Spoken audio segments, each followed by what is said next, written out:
Bonjour et bienvenue dans cette vidéo dans laquelle nous allons découvrir 25 conseils pour économiser de l'argent. En cette période de crise et de marasme économique, les ménages sont les plus touchés, le meilleur moyen de ne pas perdre son argent ou de le gaspiller s'avère donc d'économiser. Ceci revient à ne pas dépenser une partie de son revenu pendant une période donnée dans le but de le conserver comme argent liquide, ce qu'on appelle communément une économie, ou de le réinvestir en faisant des placements ou des investissements. Voici 25 conseils qui vous permettront de ne pas dépenser votre argent en l'épargnant intelligemment, voire même rapidement. Juste avant, assurez-vous de vous abonner à la chaîne et n'oubliez pas de télécharger votre livre offert sur la liberté financière en cliquant sur le lien dans la description situé sous la vidéo. L'assurance vie pour un enfant. Souscrire une assurance vie pour un mineur de moins de 12 ans est autorisé en France. C'est un produit d'épargne à long terme qui permet à l'enfant qui en est le bénéficiaire de disposer d'une certaine somme à un moment donné pour bien démarrer dans sa vie. Les trois acteurs de l'assurance vie sont le souscripteur qui est la personne qui le souscrit, l'assuré qui est l'enfant qui bénéficiera des sommes épargnées et enfin le bénéficiaire qui touchera les sommes au cas où l'enfant mourrait prématurément. Le compte épargne logement ou le plan épargne logement, PEL. C'est un système d'épargne rémunéré qui permet à son titulaire d'obtenir un prêt épargne logement à un taux plus ou moins privilégié pour contribuer à l'achat d'un logement pour son habitat principal ou de sa famille. Ouvrir un compte épargne. L'ouverture d'un compte dans une banque dans le but d'épargner de l'argent vous donne la liberté de faire des versements et des retraits, d'avoir un taux de rémunération intéressant, parfois d'obtenir une prime de fidélité lors des calculs des intérêts, l'absence de frais de gestion, l'absence de risque et la possibilité de gérer vos versements.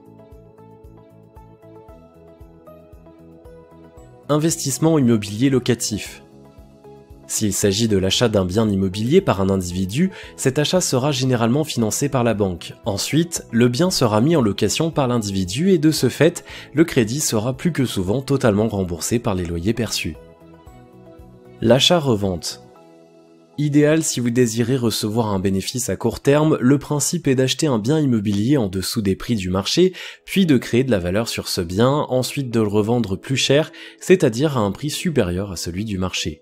Pour cela, il faut acheter une maison ou un appartement nécessitant des réparations, car ceux-là sont vendus moins cher et se vendent au-dessus des prix du marché une fois fraîchement rénovés. Louer plutôt qu'acheter. Concernant les objets coûteux que vous n'utiliserez que très rarement, préférez la location à l'achat, ainsi vous ferez une dépense réfléchie. Acheter au lieu de louer. Concernant les produits que vous serez amené à utiliser régulièrement et que vous allez garder longtemps, optez pour l'achat. Manger à la maison. Manger au restaurant n'est pas la meilleure façon d'économiser de l'argent. Ainsi, ne pas y aller vous permettra d'économiser pour boire, vin et dessert. Organiser les soirées chez vous et acheter les aliments frais de saison et de votre région vous permettront de dépenser moins et de manger sainement. Payez ses impôts à temps. Personne n'échappe au fisc. Ainsi, payer vos impôts à temps vous évitera de payer les amendes, les pénalités et les intérêts. Prévoir des prélèvements automatiques. Faites en sorte que vos factures mensuelles soient réglées par prélèvements automatiques pour éviter l'oubli de leur paiement et d'éviter par conséquent les pénalités de retard ou les intérêts. Savoir négocier. Osez demander à votre banque une baisse de taux d'intérêt de votre prêt immobilier, demandez à votre prestataire de services des remises sur l'offre internet ou de téléphonie mobile, demandez des ristournes pour les gros achats comme celui d'une voiture ou des mobiliers de maison vous permettra d'économiser plus. Ne pas accumuler de dettes. Bien que certains emprunts soient indispensables, il est préférable de les fuir. S'il est impératif de prendre un crédit, essayez d'apporter un apport initial élevé, ce qui rendra votre crédit plus rapide à rembourser et avec un taux intéressant, parfois même négociable. N'hésitez pas à utiliser des simulateurs de crédit pour calculer vos mensualités. Souscrire à un régime d'épargne retraite. Il est sage de commencer à bien économiser pour votre retraite et ce, le plus tôt possible, car une fois la retraite, vous aurez besoin de 60 à 85% du salaire que vous touchiez lorsque vous travaillez, pour continuer de vivre décemment. Vous pouvez penser au PERP, le plan épargne populaire par exemple. Laissez la voiture au garage. Plusieurs alternatives à la voiture s'offrent à vous et tous vous font contribuer à la survie de notre planète. Le vélo qui vous fera aussi faire du sport, le covoiturage, l'utilisation des transports en commun comme le bus, le métro, le tram, le train, etc. Diminuer sa consommation d'énergie. Diminuer votre consommation quotidienne d'énergie vous fera faire des économies et contribuera à la protection de l'environnement. Pour cela, éteignez les lumières lorsque vous sortez d'une pièce, isolez votre maison, n'utilisez le chauffage que quand cela est nécessaire, investissez dans des panneaux solaires si vous vivez dans une région ensoleillée.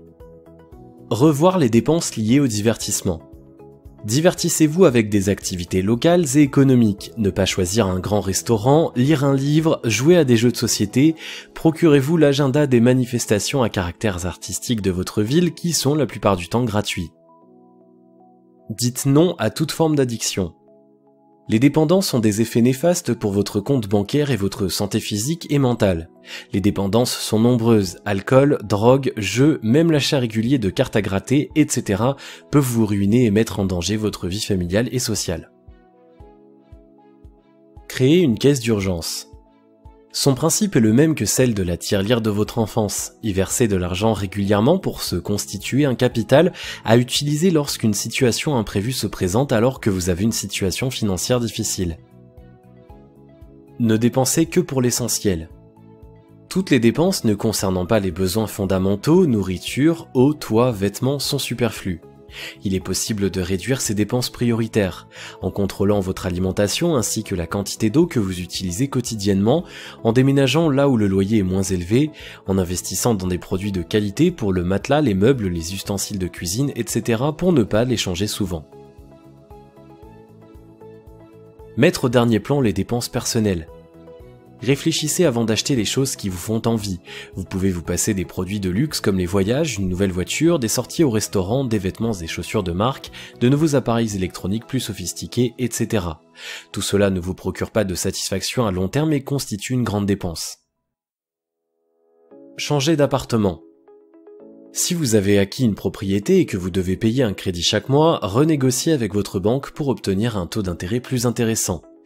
Si vous êtes locataire, examinez la possibilité de vivre dans un HLM, habitation à loyer modéré, ou si vous avez de bons rapports avec votre propriétaire et que vous habitez l'endroit depuis longtemps, négociez la baisse du loyer. En dernier recours, changez de ville, comparez les loyers en France, il y a des communes où les loyers sont plutôt bas. Mangez vos provisions. Chaque année, les Européens jettent près de 15% de la nourriture qu'ils ont achetée. Cela peut représenter une grosse somme selon votre budget. Alors, pour éviter ce type de gaspillage et économiser encore plus, mangez tout ce que vous achetez. Être organisé. Pour un petit oubli, vous aurez des pénalités de retard à payer. Pour éviter cela, notez sur un calendrier les dates de retour du livre que vous avez emprunté à la bibliothèque par exemple, pareil pour les DVD et autres articles que vous louez, ou encore adhérez aux alertes email que proposent les magasins et les bibliothèques. Se fixer des objectifs. Certains projets mettent du temps à se concrétiser, ce sont ceux qualifiés de à long terme. Pour cela, il faut que vous appreniez à être mature et responsable pour ne pas prendre des initiatives irréfléchies. Il faut penser avant tout à votre sécurité et à celle de votre famille. Focalisez-vous sur les achats qui vous permettront d'améliorer votre condition de vie, comme par exemple acquérir une demeure. Voici quelques conseils pour mieux se fixer des objectifs. Planifier et penser au futur. Il faut d'abord procéder par étapes, en se donnant une limite de temps pour réaliser un projet. Planifier vous oblige à être responsable et à progresser avec détermination vers votre objectif. De plus, pour pouvoir faire un investissement intelligent, il est nécessaire de s'informer et de se renseigner avant toute chose. Créer un budget. Pour contrôler vos dépenses mensuelles, il faut créer un budget. Il suffit de répartir votre salaire à chaque début de mois. Assignez un montant à chaque dépense, d'abord celles qui sont obligatoires comme le loyer, les crédits, l'alimentation, l'éducation, etc. Et ensuite celles qui sont facultatives comme les sorties, les appareils électroniques, les produits de beauté, etc. Économisez le plus tôt possible. Plus vous vous y prenez tôt pour économiser de l'argent, plus votre capital augmentera et cela grâce à vos versements et aux intérêts perçus. Et au bout de quelques années, vous aurez un capital qui vous permettra de faire un investissement important. Si vous avez aimé cette vidéo, merci de liker, partager, commenter et surtout de vous abonner à la chaîne. Vous êtes également libre de recevoir le nouveau livre 5 étapes pour atteindre la liberté financière en cliquant sur le lien situé dans la description en dessous de la vidéo. On se retrouve très vite pour une prochaine vidéo.